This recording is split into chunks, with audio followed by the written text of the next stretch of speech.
What happens when a host thinks she can control the conversation, but her guest refuses to stay silent?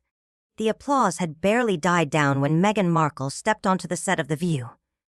The room, perfectly lit and overly warm, vibrated with anticipation. Everyone had shown up for the same reason: to see how she'd handle Megyn Kelly. They weren't here for charm. They were here for confrontation. From the moment Megyn took her seat, the energy shifted. She adjusted her blouse, crossed her legs, and offered a polite smile to the panel. All eyes were on Megyn. And Megyn. She wasn't smiling back. There was a beat, then another, and then Megyn spoke, her voice coated in that practiced calm that always felt like the prelude to a strike. "Well, let's not waste any time. Megyn, you've been very vocal lately about being silenced. Would you say this silence comes with a multi-million-dollar production deal?" The audience made a low sound, half laugh, half gasp. Megyn's eyes didn't flinch. "I think being paid for your work is fairly standard, Megyn," she said. "Even you get a check, right?" Megyn tilted her head, slow and calculating. "Oh, absolutely. But I don't get paid to play victim." That hit harder than the producers had probably expected, and the room tensed. Joy shifted in her seat. Sunny looked toward Whoopi. Megyn leaned forward. "And what exactly makes you think I'm playing?" Her voice was steady. "Is it because I talk about my experience? Or is it because I don't let people like you rewrite it for me?" There was something sharp under the words. It wasn't rage. It was colder than that. Megyn didn't blink. "I think the public's getting tired of your narrative," she said. "You say you want privacy, yet here you are. Again, I never asked to disappear." Megyn shot back. "I asked to speak on my own terms, which means only your version counts." Megyn folded her arms. How convenient. The crowd reacted again. Not quite applause, not quite outrage. Just the sound of people realizing this wasn't going to be the interview anyone had rehearsed. Megyn leaned back, her voice quieter now, more deliberate. "You love this, don't you?" she said. "You bait people, push them until they react, and then call it journalism." Megyn's smile didn't reach her eyes. "No, Megyn, I call it accountability. And who holds you accountable?" That line landed like a hammer. Even Joy stopped moving. Megyn opened her mouth, but Megyn didn't let her speak. "You sit in that chair, pretending to ask questions, but what you really do is push your own narrative and wrap it in the illusion of curiosity." Megyn looked down, as if the moment needed cooling. Then she leaned forward again, the tone turning icier. "Let's talk about the royal family," she said. "You've accused them of racism, coldness, abandonment. Do you regret painting your in-laws as villains on global television?" Megyn inhaled once slowly. "I told the truth," she said. "And if that truth made people uncomfortable, maybe they needed to be." Megyn's voice dropped. "Or maybe you're the one who needs to look in the mirror."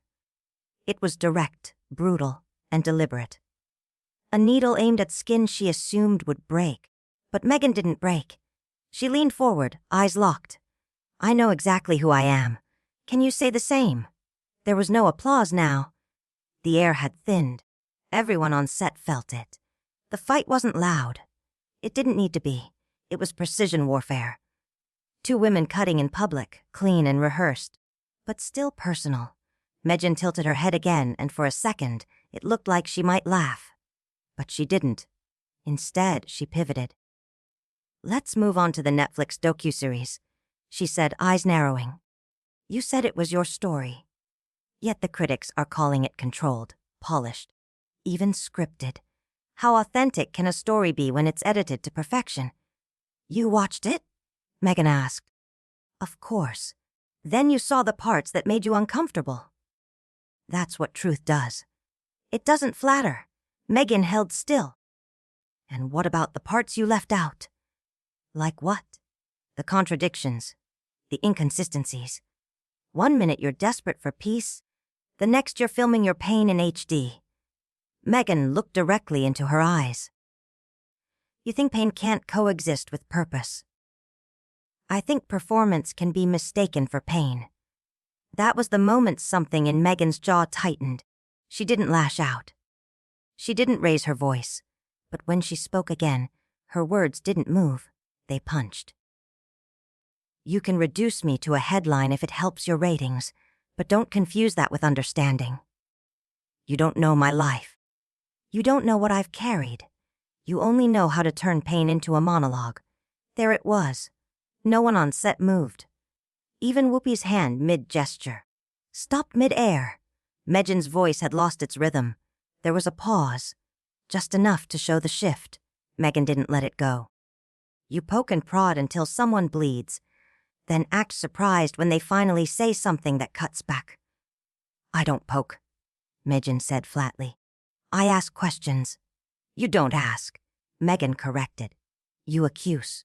A joy cleared her throat, trying to ease the moment. Maybe let's keep this constructive. But Megyn was still locked in. You brought me here to box me in, not talk. And you're disappointed because I didn't play your game. Megyn finally leaned back, her voice now quieter, but laced with disdain. You think you're above criticism? No, Megyn said. I just know the difference between criticism and control. It was a sentence that didn't need volume. It settled over the set like fog, and when Megyn looked down at her note cards, there was no denying it. She had lost control of the room. Megyn didn't look up immediately. Her eyes stayed locked on the cards she wasn't reading anymore.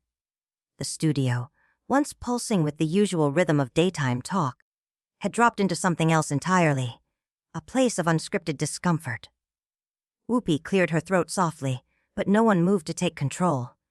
Megyn sat still, back straight, eyes forward, refusing to fill the silence with anything less than truth. Then, finally, Megyn looked up. You walk in here as if you're untouchable, she said, voice lower now. But the world doesn't owe you agreement just because you say you're hurt. Megyn nodded slowly. And yet the moment I speak, the world acts like I've declared war. No, Megyn replied. They act like you're manipulating sympathy. You think my grief is manipulation. Megyn didn't answer. Megyn didn't need her to. Every time I tell my story, someone like you finds a new angle to reframe it as self-pity. Every time I speak, you ask why I'm still talking. But the truth is, you just don't want to hear it from someone like me. There it was again. The room leaned in. Megyn's face tightened. Someone like you. A woman who won't apologize for not being quiet. A woman you can't control. Megyn adjusted her mic, as if it were Megyn who had crossed a line, not her. This is not about your gender, Megyn. It's about your tone, your timing, and your endless contradictions. Megyn gave the smallest laugh, not amusement, but recognition. No. It's about your discomfort, she said, with women who take up space and don't beg for permission. Joy leaned forward, trying to diffuse. Maybe let's pull this back. There's a lot of passion here. But Megyn raised a hand gently. No, let her finish. Let's hear what else makes her uncomfortable. Megyn didn't flinch. What makes me uncomfortable is the hypocrisy. You say you hate the press, but you use it. You say you value truth, but you curate it. You say you're vulnerable, yet here you are, armored in calculated righteousness. You think standing in pain looks like perfection, Megyn asked. You don't see how much restraint it takes to stay composed while you spit every tabloid accusation at me like it's gospel. I see a woman who controls the edit. Megyn snapped. Even now. That's because if I didn't, Megyn said, eyes steady, you'd do it for me. Another beat. Another silence that begged to be broken. Then Sunny leaned in carefully.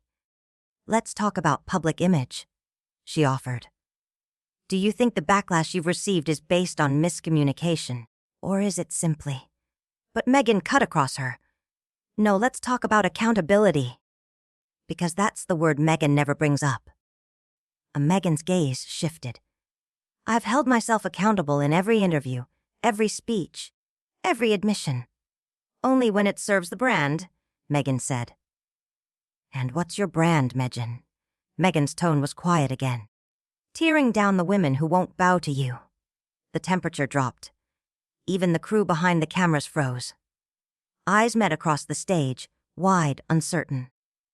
Megyn looked away for the first time since the segment started. But Megyn wasn't done. You criticize me for being polished, for being composed, for speaking too calmly. You call it fake. But if I cried, you'd call me unstable. If I shouted, you'd call me unhinged.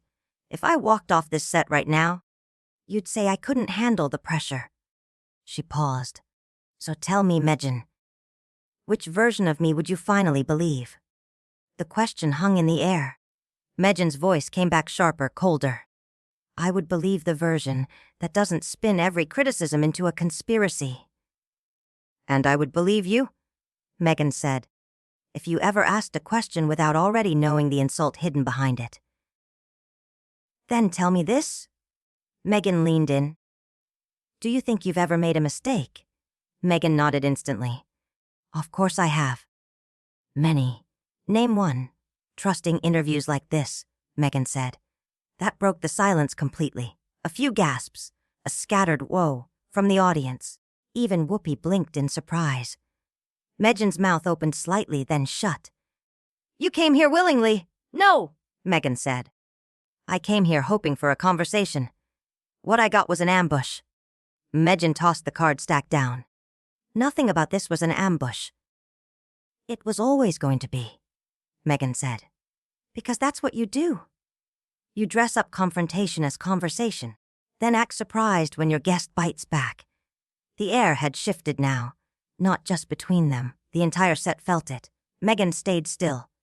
Not smug, not angry, just still. Megyn glanced toward the producers offstage, maybe looking for a cue, maybe just wondering if anyone would step in. But no one did, because no one could. Everyone knew it. Megyn leaned forward once more, not to attack, but to end it. I didn't come here to be palatable. I came here to speak. And you can cut that apart all you want, but it doesn't make what I said any less true. Megyn looked directly at her. You're done. Megyn nodded. Are you? That was the last full sentence either of them said for nearly 30 seconds. And that silence. It said more than anything either of them could have scripted. The silence held longer than anyone expected. A crew member coughed somewhere offstage. Joy glanced at the camera, unsure if the producers were going to cut to commercial. Whoopi adjusted her seat, but said nothing. Megyn Kelly, still facing Meghan Markle, did not break eye contact. You're right, she said at last. You didn't come here to be palatable. Megyn didn't answer, and that's the problem. There it was, the shift back to control. Megyn's tone was sharper now, steadier. The practiced rhythm of a woman reclaiming the room she believed was hers to begin with. The problem, she continued, is that every time someone challenges you, it's suddenly an attack. Every time you're questioned, it's an ambush. Every time someone doesn't fawn over your pain, they're part of the system that failed you. Megyn sat forward slightly, her voice low but unmistakably clear. And every time a woman tries to define her own story, there's always someone like you telling her she's too much. Too loud, too sensitive, too angry, too complicated. I'm not surprised, Megyn. I just expected more. You expected me to agree with you? No, Megyn said. I expected you to listen. Megyn let out a breath, something between a laugh and a scoff. Let me ask you something. Do you believe you've earned the public's sympathy, or do you think you're entitled to it? I believe I've lived a story worth telling. And you think no one else has suffered? I think too many have suffered in silence, Megyn said. And when they see someone speak, yes, it gives them permission. And yes, that upsets people who benefit from silence. Megyn's voice dropped, almost a whisper now. You think you're a symbol, no? Megyn replied. I think I'm a target, a beat. And I think that terrifies you more than it terrifies me. Megyn leaned back slightly, her expression hardening. You're not a target. You're a brand. And you're not a journalist. It came without venom. Just truth. Clean and sharp. The audience didn't react. Not yet. They were too locked into the exchange. It had long since stopped being entertainment. It was something else now. Something more exposed. Let me ask you something. Megyn continued. If I had come on here and cried, would you have called it a performance? If I had said nothing, would you have said I was avoiding hard questions? There's no version of me that wins in your eyes, is there? Megyn didn't answer. Megyn nodded, more to herself than to anyone else. You want me to shrink to fit this segment. You want me edited, boxed, managed. But I'm not your soundbite, Megyn. I never was. You're not special, Megyn said suddenly, too fast. There it was, the line. Megyn smiled, not cruelly, but like someone who just heard something expected. I never said I was. You behave like it?